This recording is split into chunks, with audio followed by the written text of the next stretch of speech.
The commonest cause of hip bursitis is inflamed or torn tendons of gluteus medius and minimus muscles, which play a major role in keeping us upright and balanced while we walk.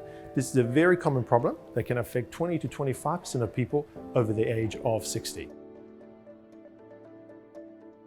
Bursitis is really a secondary incidental issue. The main problem is inflammation, thinning, and possibly tearing of the tendons around the hip joint. This often presents as quite a severe pain on the outside of the hip that is worsened by walking, climbing stairs, and prolonged sitting. One of the most bothersome and frustrating symptoms for the patient tends to be night pain when the patient tries to sleep on the affected side, which tends to disturb their night sleep. The two biggest risk factors that unfortunately patients can't do much about are advanced age and female sex. The biggest groups of patients commonly seen tend to be women in their 60s and 70s. The initial treatment for this condition is, as with most orthopedic conditions, involves rest, modifying activities that tend to aggravate the pain, taking over-the-counter pain medication, and in some cases seeing a physiotherapist.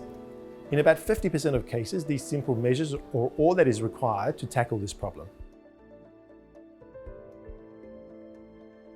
If the pain continues to be a problem for more than 3 to 6 months, then it's important to seek medical advice. Your doctor can at this stage organize an ultrasound or an MRI scan, which will show the state of the underlying tendons.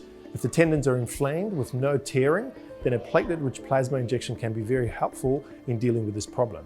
However, if a tear is present and the patient fails to respond to the above treatment, then surgical repair and fixation may be necessary.